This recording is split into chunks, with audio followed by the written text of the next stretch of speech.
What's going on, folks? Real quick video. I've had a couple people ask me why I'm using this bubble wrap insulation on the trailer. Well, now, I'm no professional. I don't know exactly the reasoning behind it. This is what I've put together myself. So, when these trailers are built, okay, there is a cardboard barrier put in between the metal and the insulation. This cardboard has a full backing. This full backing, from what I'm figuring out, is one, it's a reflective barrier to keep a lot of the sun rays out, the UV radiation out of the trailer, to keep it from getting so damn hot, like a basic metal shed if you didn't have it. Two, the cardboard acts as an insulation, like a thermal barrier. It puts a little bit of air in between the metal and, the insulation. It's another barrier, an air barrier, to kindly bring the temperature down a little bit. Also, whether if they planned on it or not, this cardboard actually wicks a lot of the moisture off of the metal, the condensation, because when you heat with kerosene or propane, I'm even assuming like natural gas, any type of fuel that you burn that's like a liquid puts off moisture, okay? That moisture builds up on doors, windows, metal walls, any kind of surface where there's a drastic temperature change. And so that's why your windows sweat a lot of times.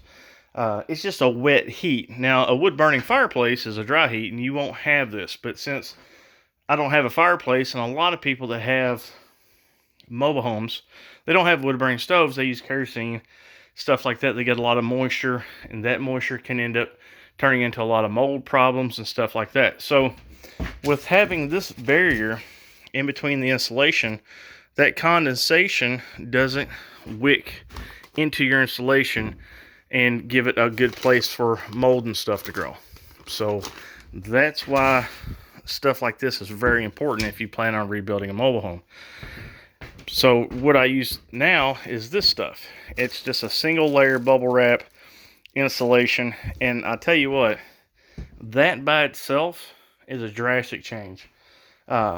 Just in the room, like the bedroom, that I've put it down on the wall, the difference between the heat and the cold is ridiculous.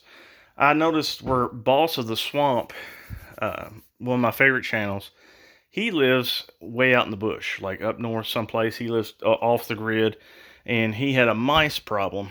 So he was having the mice get in all the insulation like this and poop in it and tear it up and just make it nasty.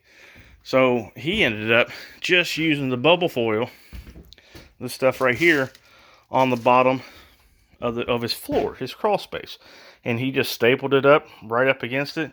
And he said that he didn't need to have any kind of insulation because that was perfect enough. It kept his house cold. He didn't have any drafts, yada yada. So that's when I kind of started thinking about it. And also, since we've built so many small sheds and stuff, and that's what they put in all those pre-built sheds, is this bubble foil insulation. So I was like, I'll give it a try. So this was my first test, is putting it in front of these big windows in the summertime to block a lot of the sun's rays and the heat and everything. And I tell you what, it worked a lot. I mean, it was mo better when I did this. So if you plan on rebuilding a mobile home all the way down to the wall studs, do not forget to get you a roll of this stuff. Now, I can't remember how big this roll was, but it was probably double the size. And it was like, I think it was like between $75 and $95 for that whole roll. And one roll will do one whole side of my trailer, a 70-foot length with like 7.5-foot walls. So that $100 will go forever. But you got to make sure that you don't just cut it and put it in between your 2x4 spans. You need to go on the outside of the trailer, take out the sheet metal screws where can separate from your 2x4s, and run a whole sheet long waves as far as you can. you know, do it in, say, like 20-foot sections, you know, try to keep it manageable. And then go back and then screw the metal back to the 2x4s. Because you don't want any gaps. You really don't want any moisture or water traveling down the 2x4 and saturating this 2x4. You want to keep these dry. So make sure you put the bubble foil, you know, in between the 2x4 and the metal. So I just want to make that real quick video for you guys. And yes, I'm getting back into working on the trailer. If y'all would, I'm going to start posting a lot more videos on Patreon. For the simple fact that YouTube is effing me. Okay?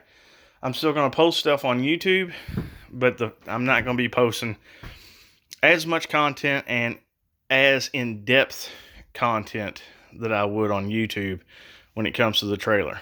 It might make some of y'all mad, but, you know, it is what it is. YouTube,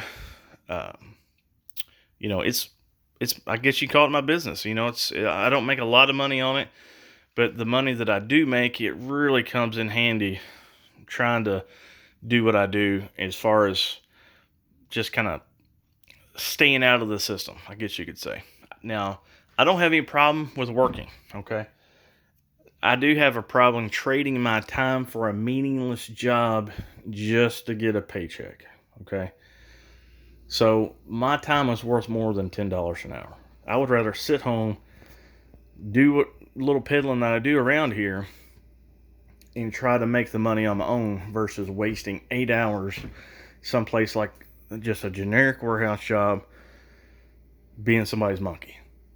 So that's why I do what I do. That's why I struggle the way I struggle, because, you know, life is short.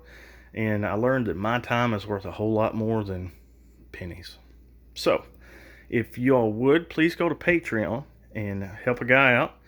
Please join me there. I'll be able to do a lot more on Patreon for the simple fact that I don't have to worry about copyright strikes. I don't have to worry about language. I don't have to worry about if I want to show you guys one of my new toys that might happen to take certain things to make it go boom. I can't even say stuff on YouTube now because for fear of being demonetized or being flagged by YouTube.